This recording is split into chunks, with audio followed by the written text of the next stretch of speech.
Job le chapitre 14, il est écrit: L'homme né de femme a la vie courte et est rassasié de troubles. Comme une fleur, il éclore et on le coupe. Il fuit comme une ombre et ne subsiste point. Et c'est sur cet être que tu ouvres les yeux, et c'est moi que tu conduis en justice avec toi. Qui peut tirer la pureté de la souillure? Personne. Si ses jours sont déterminés, si le nombre de ses mois est fixé par devers, toi, si tu le lui as prescrit des limites qu'il ne passera pas, détourne tes regards de lui et qu'il ait quelque repos, jusqu'à ce qu'il goûte comme un mercenaire la fin de sa journée. Car il y a de l'espérance pour l'arbre si on l'a coupé. Il reverdit encore et il ne cesse pas d'avoir des rejetons. Si sa racine vieillit dans la terre et si dans la poussière son tronc est mort, dès qu'il sent l'eau, il pousse de nouveau et il produit des branches comme un jeune plant. Mais quand l'homme meurt, il reste gisant. Quand l'homme a expiré, où est-il? Les eaux de la mer s'écoulent, le fleuve tarit et se dessèche. Ainsi l'homme se couche et il ne se relève point. Tant qu'il y aura des cieux, ils ne se réveilleront point et on ne les fera pas sortir de leur sommeil. Oh, si tu me cachais dans le sépulcre, si tu me mettais à couvert, jusqu'à ce que ta colère fût passée, si tu me donnais un terme après lequel tu te souviendrais de moi. Si l'homme meurt, revivra-t-il? Tout le temps de ma consigne, j'attendrai jusqu'à ce que vînt mon remplacement. Tu appellerais et je répondrai. Tu désirerais de revoir l'ouvrage de tes mains. Mais maintenant, tu comptes mes pas et tu observes tous mes péchés. Ma transgression est scellée dans le sac et tu as ajouté à mon iniquité. Mais la montagne s'éboule, le rocher est transporté hors de sa place. Les eaux minent les pierres, les inondations entraînent la poussière de la terre. Ainsi fais-tu périr l'espérance du mortel.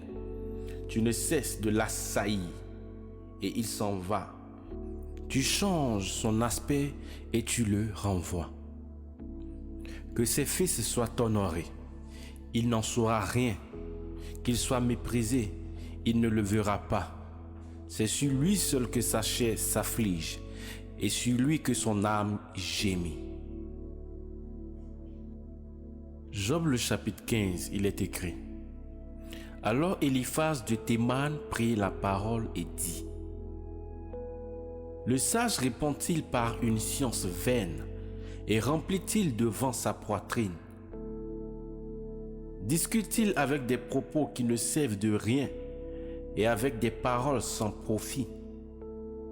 Bien plus, tu abolis la pitié et tu détruis la prière qui s'adresse à Dieu. Ton iniquité inspire ta bouche et tu as choisi le langage des rusés. Ta bouche te condamne et non pas moi, et tes lèvres témoignent contre toi. Es-tu le premier-né des hommes et as-tu été formé avant les montagnes? As-tu entendu ce qui s'est dit dans le conseil de Dieu? Et as-tu pris pour toi la sagesse? Que sais-tu que nous ne sachions? Quelle connaissance as-tu que nous n'ayons aussi? Il y a aussi parmi nous des cheveux blancs, des vieillards plus riches de jours que ton père.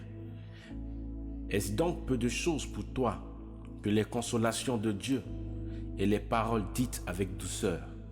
Pourquoi ton cœur s'emporte-t-il et pourquoi tes yeux regardent-ils de travers? C'est contre Dieu que tu tournes ta colère et tu fais sortir de ta bouche de tels discours.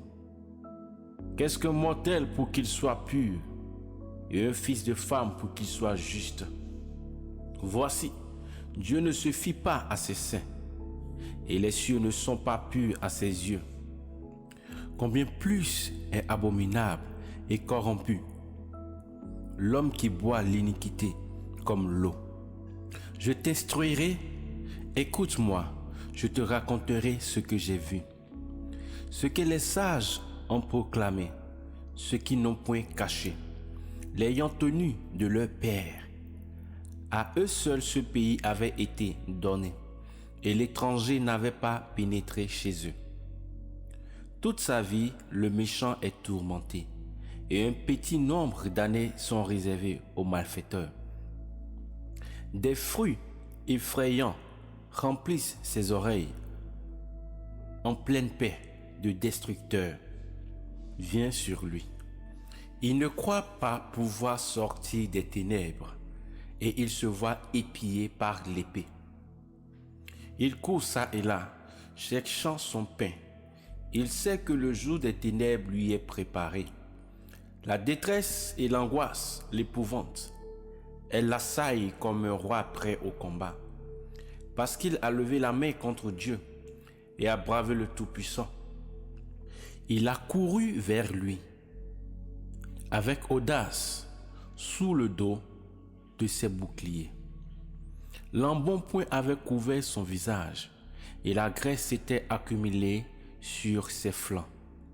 C'est pourquoi il habite des villes détruites, des maisons désertes, tout près de n'être plus que des monceaux de pierre. Il ne s'enrichira pas, et sa fortune ne subsistera pas, et ses prospérités ne s'étendront pas sur la terre. Il ne pourra pas sortir des ténèbres, la flamme desséchera ses rejetons, et il s'en ira par le souffle de la bouche de Dieu, qui ne compte pas sur la vanité qui le séduit, car la vanité sera sa récompense. Avant le temps, il prendra fin, et ses branches ne reverdiront point. On arrachera ses fruits, non mûrs, comme à une vigne, on jettera sa fleur, comme celle d'un olivier. Car la famille de l'hypocrite est stérile, et le feu dévore les tentes de l'homme corrompu. Il conçoit le tourment, et il enfante la peine, et son ventre prépare une déception. Job le chapitre 16, il est écrit: Et Job prit la parole et dit: J'ai souvent entendu de pareils discours. Vous êtes tous des consolateurs fâcheux. N'y aura-t-il point de fin à ces discours en l'air? Et qu'est-ce qui te force à me répondre? Moi aussi je parlerais comme vous. Si vous étiez à ma place, j'accumulerais des paroles contre vous. Je hocherais la tête sur vous. Je vous fortifierai avec ma bouche, et le mouvement de mes lèvres vous soulagerait. Si je parle, ma douleur ne sera point soulagée. Si je me tais, en sera-t-elle diminuée? Maintenant, il m'a épuisé. Tu as dévasté toute ma famille. Tu m'as saisi, et cela témoigne contre moi. Ma maigreur s'est élevée contre moi. Elle m'accuse en face. Sa fureur m'a déchiré et s'est acharné sur moi. Il a grincé des dents contre moi. Mon ennemi aiguise contre moi ses yeux. Ils ont ouvert contre moi leur bouche. Ils m'ont frappé à la joue pour m'outrager. Ils se réunissent tous ensemble contre moi. Dieu m'a livré à l'impie. Il m'a jeté aux mains des méchants. J'étais en repos et il m'a écrasé.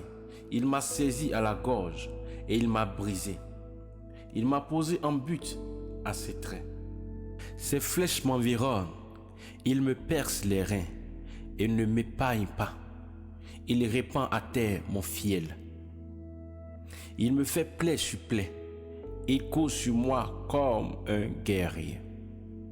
J'ai cousu un sac sur ma peau. J'ai souillé mon front dans la poussière. J'ai le visage tout enflammé.